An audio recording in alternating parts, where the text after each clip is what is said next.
Welcome to the Bionicle Inspiration Series, the series where we cover mocks from the community to help inspire you for builds in the future. So we've had the Toa Mata, and they became the Toa Nuva. We had the Toa Inika, and they became the Toa Mari. And we had the Toa Metru, who of course became the Toa Hordika. Revamping's pretty big and pretty solid theme in Bionicle. And so why don't we, for the second time, in our second episode of Revamping, why don't we discuss some revamps of some mocks that are of some beloved characters that we've known and love and possibly have even grown up with. Also, be sure to stay tuned for the end of the episode where you can find out how to submit some of your own stuff to the show. Let's begin by covering 3 mocks that are revamps of sets. The first one is by BrickbrickOlson and is called On Metru Patrol Rozak.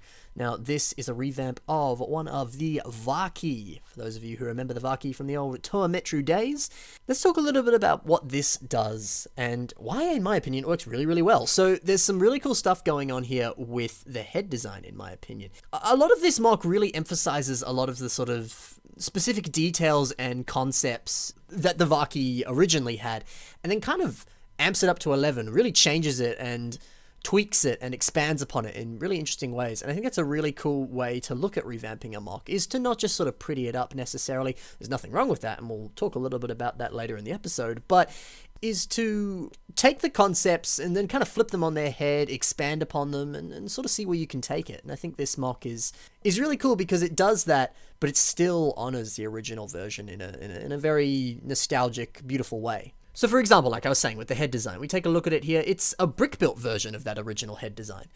Now I remember even as a kid, I liked that head design, but it was a little bit big and cumbersome.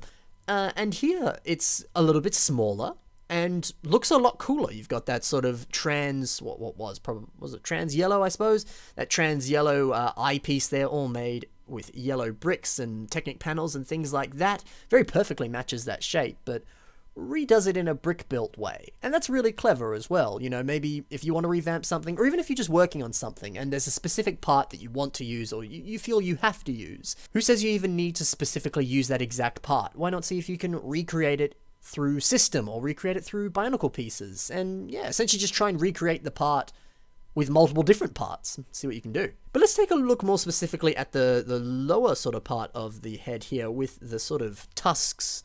I guess you'd call them tusks. Teeth? I don't know. What were those on a Vaki? And then he's also added a nice little tongue there. The tongue, of course, was not a part of the original Vaki, unless it was, and I just missed the tongue, but I mean, you didn't see it on the set unless someone's gonna hoist their glasses up to their nose and say, actually, Ben, the headpiece on the Vaki set was actually a tongue. Here is a lot of canon knowledge, and I would actually be sort of slightly impressed. I'd be like, there you go. But if you want to be technical, then there you go. But besides the point, very nice addition there, adding that little tongue in there, and then also really expanding upon those claw, tusk, teeth things to make them look a bit more sort of streamlined and interesting. It almost kind of looks a little bit like an Elite from Halo. At least I'm kind of getting similar vibes to that. But it's interesting, adding that tongue, I think it's such a unique addition. It makes it look a lot more sort of almost animalistic in some sense, and it adds a lot more life to it, a lot more personality, and it's very, very cool. It's a very nice addition, that. Speaking of nice additions, there's some other really beautiful little additions on here. The first thing to note is the medal. Now, of course, for those of you who maybe didn't know too much about the lore of Bionicle, the Vaki were a robotic order enforcement squad, and they were designed to protect and maintain the order in Metru Nui, and they were kind of, in a way, a bit like cops. Robocop, in a way. And I think that's a very nice little addition there, just to add a little medal on there. Like, obviously this little Vaki guy, he's doing his job. He's being a good little man, and he's maintaining the law. And obviously, Draga Doom has been like, oh, Mr. Vaki man, you have done very well. Here, have a medal. And he's all like, He's been really happy about that. So, lovely little addition. And very in character, too, to add a little detail like that. I think that's a beautiful little addition. Super simple, too, just really works. And some other little nice additions there, like a little bit of what almost kind of looks like a brain addition on the back of the head there. And then speaking on the back, you can also see he's got a number plate on his bum. Isn't that funny? I love that. It's funny because it's kind of, you know, it's just funny. But I also like the idea that it's, you know, because they are robots, and I mean, they're less sort of, at least I think they were, I don't know the full lore, but I think they were meant to be more robots than sort of cyborg biomechanical things like the typical Bionicle character was. So I like the idea that they all have like a serial number or something on them. I think that's a very clever little addition there. And then speaking of other clever additions, you can see a couple other sticker parts there on the back, as well as using the printed 1x4 caution tile there on the weapon. I think little additions like that with some printed or stickered parts or little additional tidbits like that really bring the MOC to life. I think that's a very, very cool addition there. So yeah, cool to see little tiny things like that that really bring the MOC to life, ways to expand the concept, and yeah, it's just awesome. And of course, I won't go into too much detail about it because it's probably time to move on, but love what he's done with the overall frame of this MOC, adding all these sort of robotic elements there on the torso, looking really pistony and robotic, and just the overall shaping and flow and texture of this MOC is fantastic. There's a lot of good stuff going on here, so nice work, BrickbrickOlson. Let's move on to the next MOC, which is by Diego Corridera, and is called ModPotterFanToca, in brackets, Revamp. So the fact that he literally just called it a mod at the start there and then said Revamp, I like that. I like that because it kind of reminds me of something else. While you have the concept of revamping a set, you know, taking the concept and expanding upon it, there is also the idea of modding a set. Now, I feel like those words are kind of interchangeable to some degree, but the way I've at least viewed them is revamping a set is taking the original concept and expanding upon it in some fashion. Whereas, or I guess it could also be taking the original concept and kind of totally redoing it, but still being fairly true to what it originally is. Whereas modding something is taking the set and then adding to it in some fashion. So you still have the original frame, but you've added something to it. Maybe you've given them new weapons. You've modified the original as opposed to completely redone and revamped something. At least that's the way I viewed it. If you view it differently, nice. But I think that's another way to look at something. If you are going to revamp it, do you want to modify the set or do you want to totally reimagine it? You could do either one. It's up to you. It's up to your personal preference, whatever your heart desires, but both kind of work. And so it'd be interesting to kind of look at this MOC from both of those perspectives. So let's do that. So if we actually look at the original Pahatu set, now obviously there are multiple Pahatu sets, but obviously this is Pahatu Mystica, Fantoca, from the old Rocco, what was his ship called? Anyway, he had a ship. Here's the picture of it. Making Ben do editing. This, and his version was slightly different. He had a different heads-up display with the spikes at the back there. Very cool, very nice addition there. And if we look at the original, just Pahatu is on his own there, we can see that the lower legs are very much the same as the lower legs on this MOC. But, like we were saying about modding something, he's added some very nice additional details, or I guess for lack of a better term, greebles onto that leg. So he's added the tire, he's added some of those system pieces and stuff, and a nice sort of technic thingamajig there on the back of the leg. Very nice additions. Really helps to sort of solidify that part a bit more. Really bump, bamf, boof it up. I don't know what I just said. I hope you know what I mean. And then if we kind of continue to look up here, we can see the legs there. Look actually, no, I think they are essentially just the same leg design, but flipped, and then the front has been changed, as we can see there. That's a very, very nice thing. So as we can see, he's kind of modding this, but he's also kind of revamping it to some degree as well. And that's cool. He's taken the original concept and he's changing it quite heavily, which is very cool. Also very nice to see those printed Poe Dameron CCBS shells there.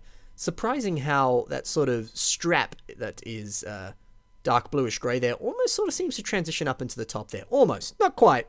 Kind of looks it. Still looks cool. It's a very nice addition there. Especially because it's a very thin Link, but you could argue that because Poe Dameron's wearing like a flight suit, X-Wing fighter pilot suit, and this is supposed to be like fighter pilot Pahatu, you could argue that there's a very nice parallel there, and it kind of aids in conveying that flight aspect to it. It's actually a surprisingly subtle, clever link. I like that a lot. Speaking of subtle, creative, clever links, we can also see some aspects here of like these blue flex tubes there on the waist, or little system additions there to the Akar orange torso there that are just very nice. Just little tiny tidbits there that really round out everything on the design, add a bit more detail and add a lot more depth to the MOC, things like that. Even like the tubes at the top there. Very nice additions and a lot of really cool stuff. And again, I guess that's what modding is about, is adding in the little details, making it look more realistic, making tweaking and changing the concept. And I guess that's the same with revamping, so that's really cool.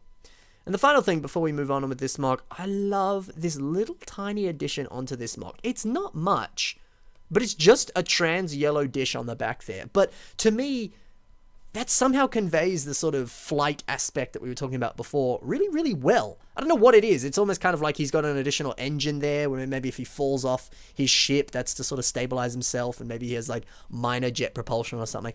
I don't know. It tells a lot to me. It adds a whole story to that. I think it's really cool. Or maybe it's like a power pack to kind of power up the heads-up display over his mask. Something cool. It's just cool. I like that.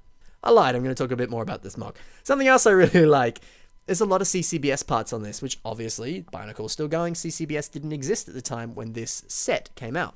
So modifying it, adding in all of that sort of sleeker, smoother aspects, with whether it's some system slopes and pieces or the CCBS shells, it's interesting how that sort of sleek, streamlined design starts to come into this MOC. And again, plays off that sort of flight aspect of this MOC.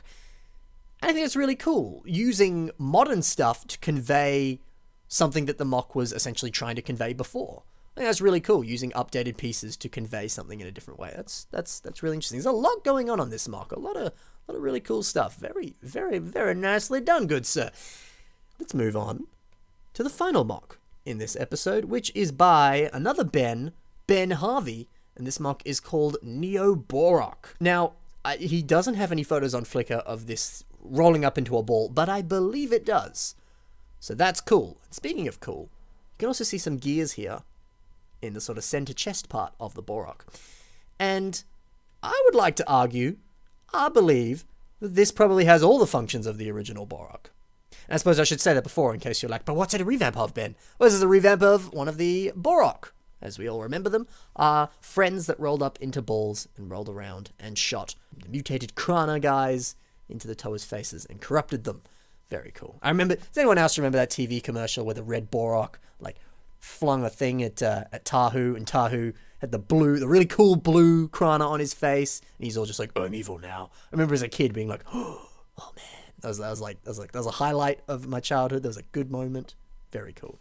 Very, very cool. Besides the point though, NeoBorock, clever idea. Very clever.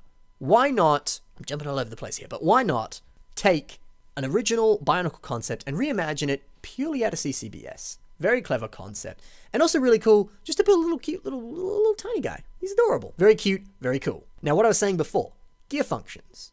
That's something else too. If you're going to completely revamp or reimagine something, or even if you're just building whatever, gear functions have been such a big thing with Bionicle since G2 came out. And I've seen a lot of people in mocks sort of, play around with it, see what they can do with some gear functions. And there's been some really awesome results. And it's so cool to see people playing around with gears like that. And I think that's something to kind of figure out too. Maybe that's a direction you want to move with a mock that you're currently making. Maybe you want to have some kind of gear function or some sort of playability, functionality, play feature of some kind. Why not play around, see what you can do? Play around with some gears, play around with some of your Technic parts. Heck, maybe even play around with some power functions and some Mindstorms. Who knows what you can do? Especially too, when you have a concept like a Borok where it rolls up into the ball and does all sorts of things, has the neck that flies forward, knocks the mask off, all that jazz. Yeah, how can you interpret that into a CCBS format? See what you can do. Before we quickly finish up here, also just want to point out, look at the little feet on this Borok. It's adorable, just cute, just a little system slopes and pieces like that. It just works really well, very cute, very nice. Anyway, that is it for this episode. Thank you to the mockists, or AFOLs, bio builders, whatever you want to call them, whose mocks I featured in this episode today. Be sure to check the links in the description to see more of the stuff that these guys have built. They're all talented people. Be sure to check out their stuff. And also be sure to check the links in the description for places where you can message me. When you do on, I don't know, say Facebook, Instagram, Flickr, all of them have personal messaging systems. Chuck me a message and include a link, some info, all that jazz, of a mock that you would like to see on the Bionicle Inspiration series, whether it's your own or your friends, and I'll add it to the list. That's right. Anyway, that's about it, guys. Thank you very much, and I'll see you in the next episode. Bye for now.